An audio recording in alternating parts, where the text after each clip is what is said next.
Eu sou a Ana Letícia Magá. A gente teve agora a última palestra que falava de games. Eu não vou falar de game, eu não vou sortear uma viagem, mas eu vou falar de ideia, e ideia todo mundo aqui tem. Então, eu acho que vai interessar todos vocês. Vamos começar? Para a gente começar essa palestra hoje, o que eu preparei? Eu preparei uma apresentação sobre mim, para a gente começar a fazer essa amizade sincera, vocês começarem entendendo quem eu sou e o que eu vim falar aqui hoje. Bom, meu nome é Ana Letícia Magá, eu sou diretora de marketing e produto da Fluent. A Fluent é parte do grupo Webedia. Vocês já devem ter visto algumas outras palestras na Campus Party do grupo Webedia. A gente tem o Hypeness, IGN, Puri People, Puri Break, enfim. É uma multinacional francesa. E eu, dentro da minha carreira, eu já tive passagem pela Globo.com, sou apaixonada por entretenimento. Quem assistiu a palestra da Artplan, eu trabalhei na Artplan com Rock in Rio.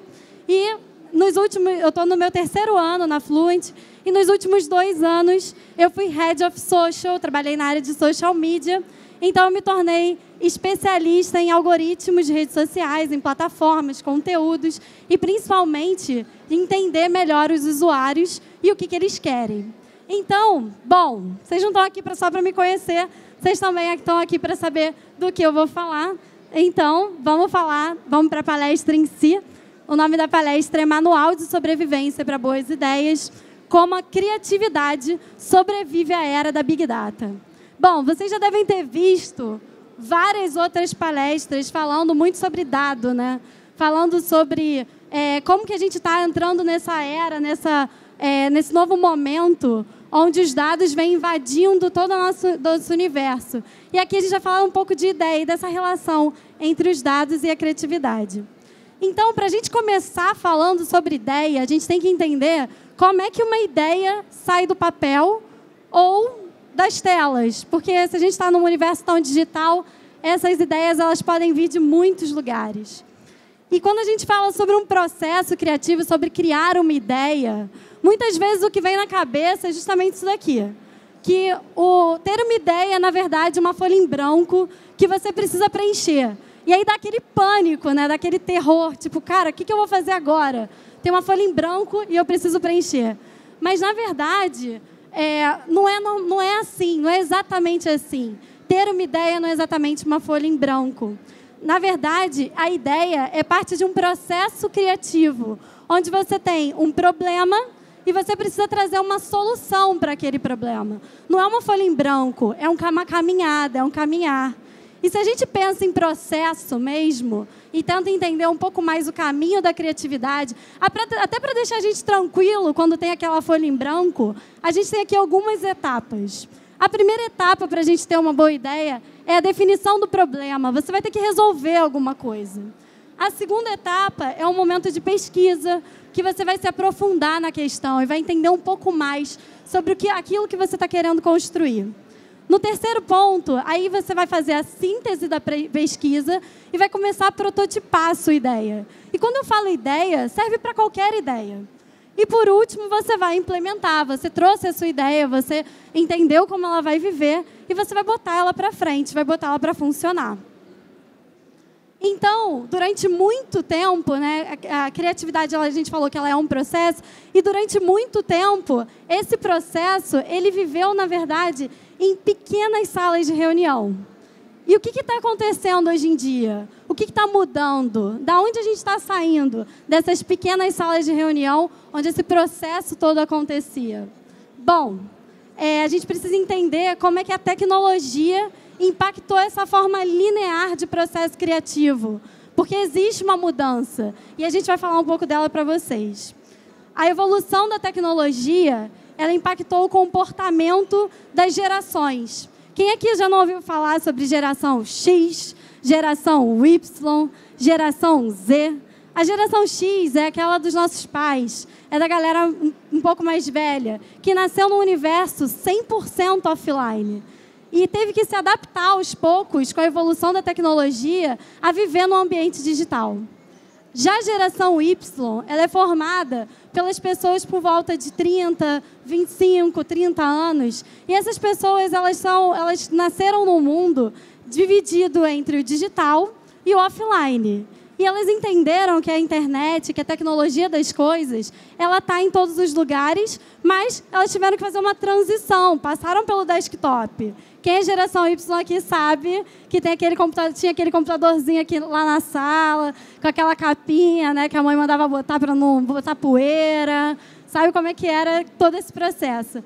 Já a geração Z, a galera que tem 20 e poucos, que já nasceu dentro desse universo digital, ele tem um outro tipo de comportamento, entende muito mais sobre tecnologia, conectividade das coisas, internet, sobre todo esse universo digital. Então, o que mudou de geração para geração aqui? É justamente esse avanço da tecnologia, que faz com que a gente tenha comportamentos diferentes e relações diferentes de tecnologia de acordo com a geração.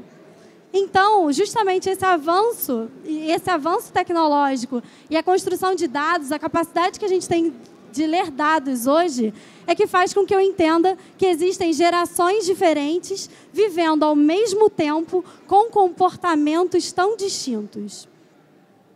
E quanto mais a gente fala de tecnologia e mais dessa capacidade de identificar as pessoas e os públicos, mais a gente fala sobre dados, sobre geração de dados, mais a gente vai conseguir identificar comportamentos diferentes entre pessoas e mais a gente vai falar de gerações.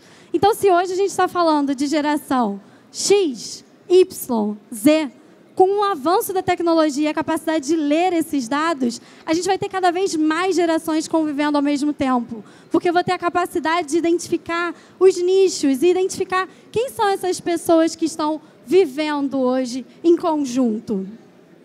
Então, a tecnologia, o que ela trouxe? Falando lá daquele nosso processo criativo super linear, a tecnologia ela expandiu o olhar. E ela permitiu, para quem cria, para quem tem uma ideia, ter informações preciosas, informações precisas sobre o seu público e sobre para quem ela tem que falar. Então, esse é o diferencial. Lembra daquele slide que eu botei da salinha de reunião? Aquela sala de reunião, quando você começava a criar uma ideia, você falava assim, cara, eu acho que essa ideia é boa. Vou ligar aqui para minha mãe. Ô, mãe, pô, essa ideia aqui é boa, o que você acha? Ou então, pergunta aí para o seu amigo. Você tem um amigo que é assim? Pergunta aí para ele. Gente, a tecnologia hoje, ela tira a gente das salinhas de reunião e faz a gente ver um mundo que está fora do nosso alcance e dá voz para pessoas que antes estavam escondidas. Então, existe uma evolução e existe uma mudança também na forma como a gente cria. E por causa dessa mudança, vocês já devem ter ouvido falar muito disso, do interesse da gente entender um pouco mais sobre o consumidor, existe um crescimento muito forte de estudar esses dados. Porque dados são apenas dados, se a gente não der nenhum significado para eles. Então, com essa evolução da tecnologia, a gente tem cada vez mais o fortalecimento da área de BI, que é a área de Business Intelligence, que trabalha muito forte dentro das empresas e dentro das agências. E a área de Business Intelligence, se a gente puder simplificar aqui, para deixar todo mundo na mesma página, é uma área que ela é responsável por entender, por fazer o processo de coleta de dados. Então, os dados estão espalhados. Essa área ela é responsável por coletar, por organizar, por analisar, compartilhar e monitorar essas informações. Então, quando a gente começa a falar que existe uma tecnologia hoje capaz de trazer dados de diferentes fontes, existe agora também áreas específicas para fazer essa leitura, porque dado é só dado. Mas quando a gente consegue trazer informação e, de fato, entender o nosso público, a gente começa a ter muito mais robustez em tudo que a gente faz. Então, como que a inclusão de dados impactou naquele processo criativo que eu comecei falando lá atrás? Na verdade, o que aconteceu? O processo ele deixou de ser linear. O processo com a inclusão de dados ele passa a ser cíclico. Por quê? Eu paro de ter aquela reunião de ideia, onde eu simplesmente apresento um problema e eu passo a ter dados que me ajudam a ter uma ideia. Eu passo a ter, dentro de uma reunião de brainstorm, eu começo a ter, na etapa de pesquisa, dados que me ajudam a entender melhor nesse momento, nessa etapa.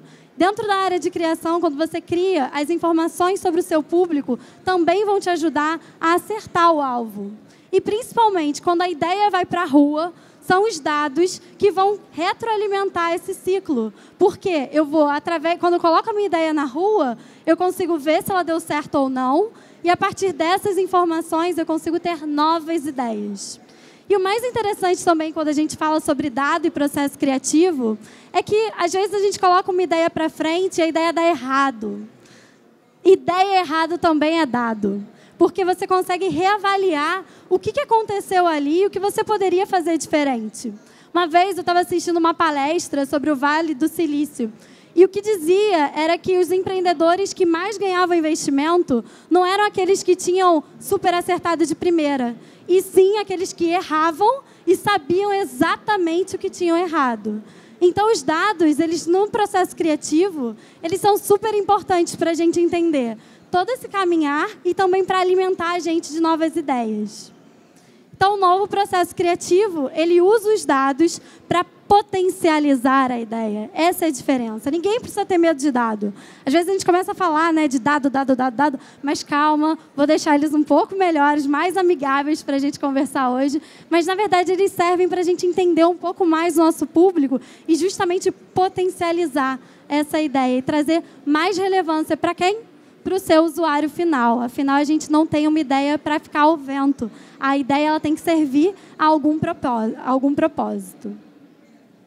E tem exemplo, Ana Letícia? Estamos aqui olhando um monte de informações. Joguei um monte de coisa para vocês aqui. Mas eu acho que a gente pode começar a trazer um pouco mais de exemplo para deixar isso um pouco mais ilustrado. Então, tem exemplo? Tem exemplo. Mas para a gente contar um pouco desse exemplo, eu vou falar também da Fluent. O uso de dados, ele é um futuro que é cada vez mais presente. Não tem como a gente sair daqui sem pensar sobre isso. Estar num evento de tecnologia sem pensar sobre dado. E na comunicação, o que aconteceu com a entrada do dado e a mudança do entendimento sobre os públicos? A gente passa a ter uma transformação da forma como a publicidade era pensada antes. Ninguém mais aqui quer coisas sendo empurrada goela abaixo. Ninguém mais quer aqui não se ver em uma comunicação. Hoje, o consumidor, ele quer, para fazer sentido que aquela comunicação esteja sendo levada para ele, tem que trazer relevância, tem que trazer alguma coisa que eu quero, de fato, estar conectado.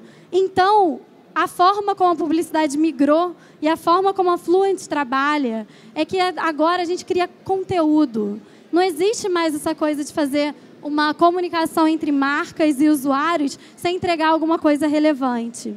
Então, a Fluent, ela é expert em criar conteúdos. E eu vou mostrar para vocês aqui 3 histórias sobre como a gente conseguiu combinar dados e criatividade para fazer esse universo acontecer, para trazer justamente aquela etapa de processo criativo 360. E a Fluent, ela já nasce nessa era de dado e criatividade. Então, esse processo, para a gente, é muito natural.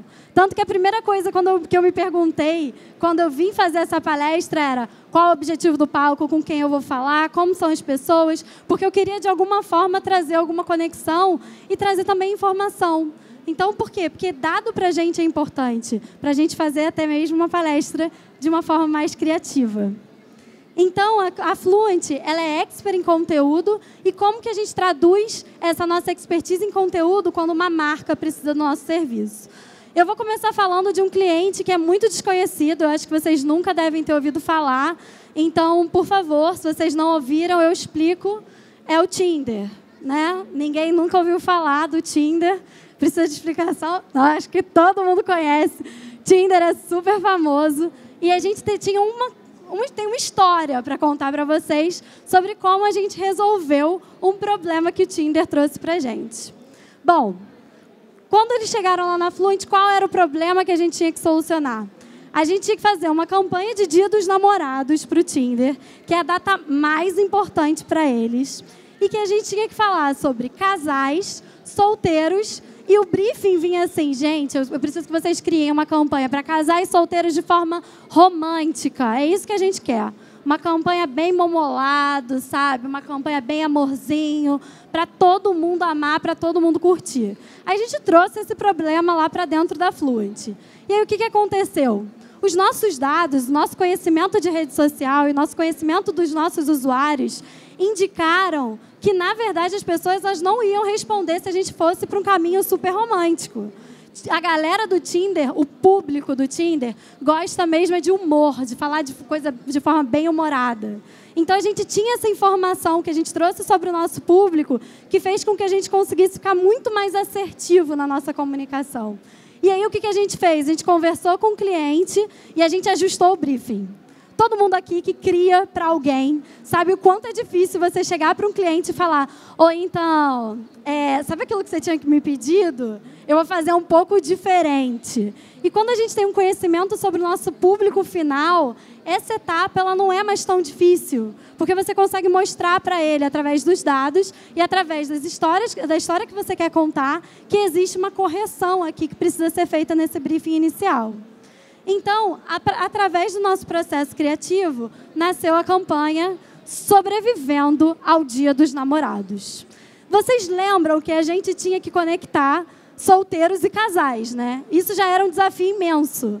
E aí, o que a gente fez? A gente entendeu que o que conecta solteiros e casais no Dia dos Namorados é que é o caos para todo mundo. Porque se você tá solteiro, cara, que inferno, aquele bando de gente postando, poluindo seu feed, cheio de beijinho, cheio de hashtag amor perfeito, amor para sempre. E às vezes você sabe que aquilo ali nem é tudo isso, mas tá todo mundo lá inundado, shopping cheios, todo mundo lá, uma pressão, porque o Dia dos Namorados você não pode passar sozinho. E para quem tá namorando é inferno também. Vocês já erraram presente de namorado? Ó, já errou presente de namorado, então você sabe que é difícil, que é uma data complicada, é uma data que você precisa sobreviver. Então a gente encontrou esse elo criativo que unia esses dois públicos e trouxe uma solução. Vou mostrar para vocês um dos vídeos que era uma das peças que ilustravam a nossa campanha de Dia dos Namorados. E aí, mostrando, contando bem e desvendando por que o Dia dos Namorados, na verdade, é uma sobrevivência. Está chegando o fim do mundo. A civilização maia já sabia de tudo. Vou voltar.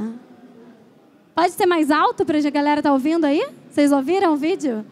Consegue ser mais alto aí, galera? Vou passar aqui. Está chegando o fim do mundo.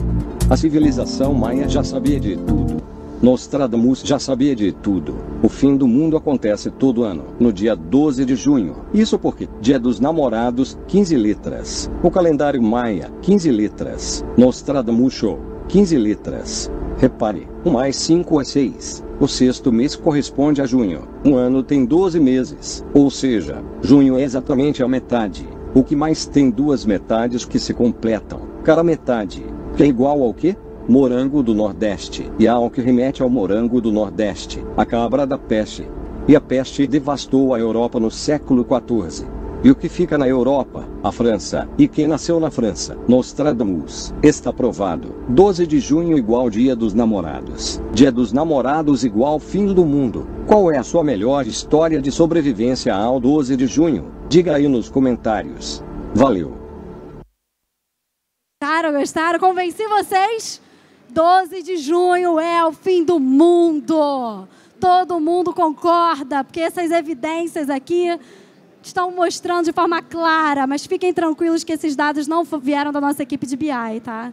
Só que é só a criatividade mesmo, que imagina se tudo isso estivesse milimetricamente comprovando que realmente Dia dos Namorados é o fim do mundo. Bom, a gente tinha também outras peças, né, falando com solteiros, com casais de redes sociais. Aqui, presente feito manualmente, expectativa, realidade. Aqui, deixe para comprar o presente no Dia dos Namorados. Ah, não, não vou reservar o restaurante. Com certeza vai ter vaga. Procura-se coragem, porque noção não tem. E aqui, Peguete ganha presentes no Dia dos Namorados. Então, a gente tinha uma campanha super divertida que se conectava com o nosso público, falando sobre a sobrevivência ao Dia dos Namorados. E aí, o que a gente fez, né? Trazendo de uma forma mais rápida aqui, para vocês entenderem as etapas. A gente tinha o nosso fato, que o Dia dos Namorados é o fim do mundo, mas o Tinder vai te ajudar a sobreviver. E a gente questionava os usuários quais eram as melhores histórias de sobrevivência que eles tinham para contar. E uma coisa muito legal que a gente trouxe para essa campanha, que é totalmente de conteúdo, não é uma campanha publicitária. A gente deixava toda a nossa comunicação de forma muito leve. A gente não queria, no final, vai lá, baixa o Tinder. Não era isso. A gente queria que essas pessoas se conectassem com a marca. A gente criou um grupo, na verdade, um evento fake do Tinder, do dia 12 de junho, que era Como Sobreviver ao Dia dos Namorados, que funcionava como um grupo de apoio para as pessoas trocarem informações sobre como elas sobreviveriam. Então, em toda etapa do nosso processo de comunicação, a gente foi trazendo soluções para as pessoas de como elas iam sobreviver. A gente foi dando dicas para elas, foi conectando as pessoas. E aí, no dia 12, a gente mostrou que a sobrevivência era real, que estava todo mundo vivo, que estava todo mundo bem. E aí, as pessoas, elas também que queriam participar da nossa ação, a gente fez uma ação que as pessoas diziam, quero, mandavam uma foto, e a gente manipulava a cara delas o rosto delas numa foto, tipo num iate ou numa festa muito top, para mostrar que elas tinham sobrevivido, sim, ao Dia dos Namorados. E foi tão interessante essa ação, o cliente gostou tanto, que, nesse caso, o on ditou o off. Então, o tema da festa do dia 12 de junho, o Tinder dá uma festa, Dia dos Namorados, e o tema desse ano, foi como sobreviver ao fim do mundo com o Tinder. Então, foi tão interessante o nosso envelopamento, as pessoas gostaram tanto, que isso virou uma peça offline também, virou uma festa. E o nosso resultado é que a gente teve, em 2 semanas, mais de 8 milhões de alcance, 40 mil confirmados no nosso evento que a gente criou. E para cada conteúdo que a gente postava no evento, as pessoas criavam 70 outros conteúdos, organicamente, sem a gente fazer absolutamente nada. De tamanho era o engajamento das pessoas.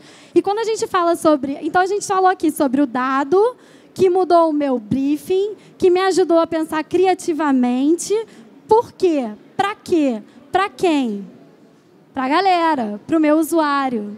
Isso aqui é muito importante. Eu preciso pensar para quem que eu estou fazendo a minha comunicação. Então, tem aqui, sobrevivi, obrigada a todos os envolvidos. Tinder, conheci alguém legal ontem, no próximo Dia dos Namorados estou namorando. As pessoas super engajaram, responderam, participaram, entenderam, se identificaram. Agora eu vou contar uma outra história para vocês. Quem aqui conhece Parafernália? Hey! Parafernália faz parte do grupo Webedia. Parafernália é a nossa rede que está dentro da Fluent, que nos torna creators também. A Webedia tem muitos negócios e Parafernália é um dos negócios que a gente tem. Então, a gente tem todo o processo criativo, tudo isso que a gente faz para os clientes, a gente também faz para o Parafernália. E essa história é mais curtinha, eu vou contar para vocês como que os dados também influenciaram o nosso processo. O Parafernália, até só para contextualizar, quem nunca ouviu falar do Parafernália, ele é o maior canal de humor do Brasil, ele está entre os 5 maiores canais quando a gente considera as multiplataformas, Facebook e YouTube. Ele tem 11 milhões de inscritos no YouTube e ele faz esquetes de humor. Como que aconteceu esse processo onde os dados nos ajudaram criativamente? Bom, toda semana a gente faz reunião de pauta com sugestão de temas para os nossos vídeos. E a equipe de BI, ela mapeia os dados e ela traz informações para essas reuniões. E aí, vocês lembram da greve dos caminhoneiros? Não tem como esquecer, né, galera? O mundo parou, tudo aconteceu, virou caos por causa da greve. E aí, o que aconteceu? Estava em alta. E a equipe de BI veio e trouxe essa informação, que não era novidade para ninguém, porque todo mundo sabia que estava o caos. Então, ok. Até aí, a equipe de BI contribuiu? Não contribuiu, mas vamos ver o que mais que eles tinham para dizer. Eles falaram para a gente que, além da greve dos caminhoneiros estar em alta, o assunto que as pessoas mais estavam procurando era gasolina.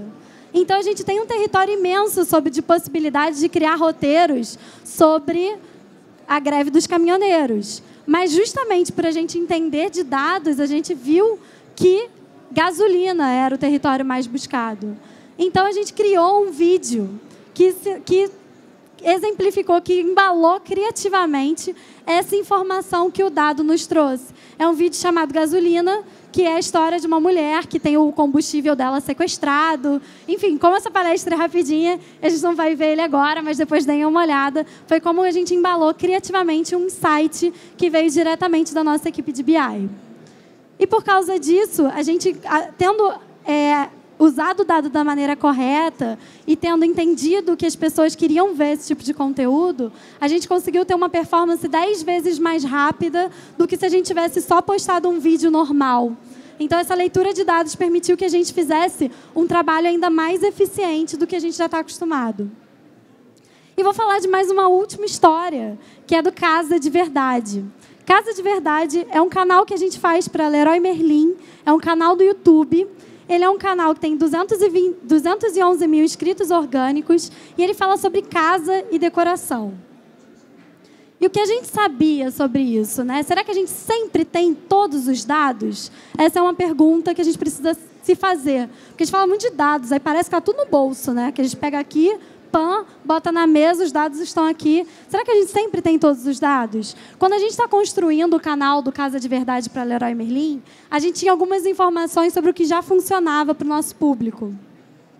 A gente sabia que funcionava vídeos mais curtos, materiais simples, nada muito assim maluco. As pessoas queriam fazer coisas simples e um do-it-yourself fácil de fazer, que eu conseguiria fazer em casa. A gente tinha todas essas informações porque era isso que trazia performance nos nossos conteúdos.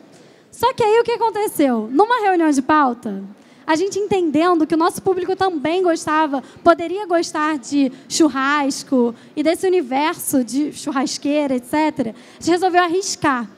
E nessa hora, os dados diziam para a gente, não, vídeo curto, coisa simples, faz em casa. Mas a gente entendeu que tinha uma oportunidade de testar um conteúdo interessante. E a gente criou o vídeo da churrasqueira 2.0, que é uma churrasqueira sendo feita do zero ali. Tem tijolo, tem cimento, tem argamassa, tem tudo que uma churrasqueira pede. E o que aconteceu? Esse conteúdo ele foi feito em 2017 e até hoje ele está entre os mais vistos do canal, mais buscados. As pessoas amam esse vídeo. E quando a gente fala sobre lembra aquela etapa do processo criativo, mais uma vez? Que ela é cíclica, não mais linear. Aqui a gente descobriu que esse tipo de conteúdo ele podia performar sim. Então, a partir de uma ideia, a partir de uma proposta criativa, a gente abriu uma nova frente de estudo e conseguiu alimentar os nossos dados e produzir outros vídeos de conteúdos mais longos e mais difíceis de fazer, porque a gente entendeu que tinha uma oportunidade, sim, de explorar esse tipo de material, esse tipo de conteúdo. Então, é isso. O processo criativo ele permitiu a descoberta de um novo tipo de conteúdo que trouxe novos dados para a nossa página. Tá, beleza. Falamos aqui de muitos assuntos, falamos aqui de dados, de criação, de criatividade, mas a gente precisa resumir, né? Porque, afinal, quando a gente fala de dado e criatividade, a coisa mais importante é a relevância. Então, beleza. Qual o conteúdo mais importante dessa palestra? De tudo o que a gente falou até agora, o que eu gostaria que vocês saíssem daqui pensando, levando para casa? O manual de sobrevivência da boa ideia. Né? Esse era o início da palestra e agora a gente vai pensar um pouco como que a nossa ideia sobrevive no meio desse bando de informação e no meio dessa grande Big Data. Bom, vamos lá. Uma boa ideia é parte de um processo criativo. Esquece a folha em branco, escreve-se aquele pânico. Uma boa ideia é parte de um processo. É normal que você caminhe. Não é Deus soprando no seu ouvido. Porque às vezes a gente tem essa impressão que a boa ideia é Deus vai soprar e eu vou ter uma boa ideia aqui agora. Não é assim que acontece. Ela tem todas aquelas etapas de entender o público, de pesquisar, de se conectar com outras pessoas. Uma coisa que as pessoas fazem também, que matam muitas boas ideias, é eu tenho essa ideia aqui, vou guardar aqui no meu bolso, não vou contar para ninguém, porque vai que alguém rouba a minha ideia. Gente, ideia boa é para ser compartilhada. Porque se alguém fizer melhor do que você, uma ideia que você está pensando, que você está planejando, você não é digno dessa ideia. Porque, poxa vida, você contou aqui 15 minutos, dividiu aqui 1 hora de conversa, a pessoa roubou, implementou, fez sucesso, é porque você estava realmente sendo muito conservador ali com aquela ideia. Então, tira a ideia do bolso, compartilha, conversa. Ideia é um processo criativo. Ela não é algo que nasce e morre com você. A boa ideia, ela sai do papel quando a gente percebe que por trás dela tem uma boa história capaz de solucionar um problema. E aí, quando eu volto lá no nosso case do Tinder, o nosso problema era a gente conectar pessoas, solteiros e casais, dentro de uma mesma campanha. Então, esse era o meu problema, que a gente embalou criativamente, trazendo uma dor que conectava esses dois universos. E através de uma boa história, né? Uma história divertida, que conectava nosso público. Outro ponto importante, os dados, eles são potencializadores para contar uma boa história. Então, ninguém precisa ter medo de dado aqui. Ele é só um potencializador. Como ele faz a sua ideia, que já era boa, ficar ainda melhor, ficar ainda mais clara, ficar ainda mais robusta. Dado é informação. Falamos de dados. Dados. Dado nada mais é do que informação. E informação está em todos os lugares. Às vezes também, quando a gente vai falar sobre dado, e quando eu começo a falar um pouco sobre plataforma, todo mundo fica me olhando assim com aquela cara de tipo, beleza, você está falando de dado porque você tem um monte de plataforma para fazer essa compilação aí. E eu que não tenho nada, não tenho esses softwares super 2.0, como é que eu faço? Gente, dado é informação. Informação ela pode ser coletada de diferentes formas. Quando a gente fala de rede social, e aí puxando e resgatando um pouco do meu passado de social, às vezes você quer ver como que eu consigo melhorar minha performance no Instagram. Cara, dá uma olhada no seu feed, vê o que a galera comenta. Quais são os conteúdos que performam melhor quando você posta? Quais são os que performam pior? Tá tudo ali. O que as pessoas estão te pedindo? Elas não estão te pedindo nada? Você perguntou? Você foi lá e perguntou para elas o que elas gostariam de ver? Ou, vamos lá, a gente tem que ouvir o nosso público. A gente tem que estar atento ao que as pessoas estão querendo ver. Então, a informação está em todos os lugares. Os grandes softwares eles só permitem que a gente catalogue informações mais rápido, de forma mais precisa. Mas se você precisa começar uma etapa de processo criativo, vá atrás de informação. E o equilíbrio, na verdade, entre dados, criatividade e a relevância é que constrói uma boa ideia. É você conseguir justamente trazer a dose certa de dado, com a dose certa de criatividade, com a dose certa de relevância para quem você está falando. Então, relevância, a gente falou de relevância. Eu botei até no slide mais bonito, tá vendo? Porque isso aqui é uma coisa que, para mim, é uma mensagem que vocês precisam levar dentro de vocês. Relevância sempre está conectado ao usuário. A gente fala, o conteúdo tem que ser relevante. Gente, o conteúdo não tem que ser relevante para nós. O conteúdo tem que ser relevante para quem a gente quer se conectar. Às vezes a gente pensa assim, cara, eu tenho essa ideia aqui que eu acho ótima. Acho ótima, essa é muito boa. Será que eu devo levar essa ideia para frente? Galera, para quem que vocês vão entregar essa ideia? Pensa em quem vai receber, como essa pessoa gostaria de receber. Relevância é sempre sobre o outro, não é sobre a ideia e nem sobre nós. O mundo, ele é pensado para humanos. Ele é pensado por humanos, para humanos. Se vocês pensarem, toda evolução tecnológica, ela vem a partir de uma necessidade de pessoas. Então, às vezes, a gente fala muito sobre ideia, né? Aquela ideia mirabolante que está dentro de você e que você nem se perguntou se soluciona um problema de alguém para que essa ideia possa ser distribuída. Ou a gente fala também sobre dado, né? Às vezes a gente está muito de um lado, muito do outro. A gente fala sobre dado, número, Excel, planilhas. Gente, isso daí, se a gente não estiver pensando quem está por trás daquele dado, que por trás daquele dado tem gente, não adiantou nada. Você traz lá vários gráficos, várias porcentagens, mas no final você não sabe para quem você está falando, não adiantou nada. As evoluções elas são feitas por humanos, para humanos. A tecnologia é feita por humanos, para humanos. Vamos lembrar das pessoas.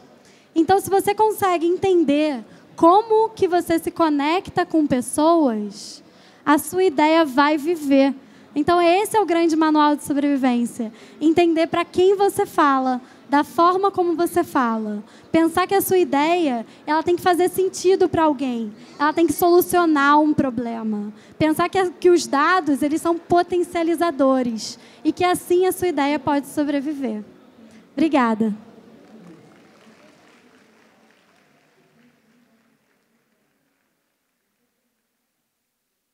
Gente, a gente tem espaço para pergunta pelo tempo. Quero saber se alguém tem alguma dúvida. A gente pode falar da Fluent, pode falar sobre criatividade. Alguém? Não tem brinde, da próxima vez eu trago o brinde, porque aí vem mais dúvidas normalmente, eu esqueci. Mas, galera, bom, esses aqui são os meus dados. Se alguém tiver alguma dúvida... Ah, tem uma dúvida ali atrás, adoro, te amo. Vamos fazer isso acontecer. Alguém tem como levar o microfone ali? Para dúvidas? Dúvidas?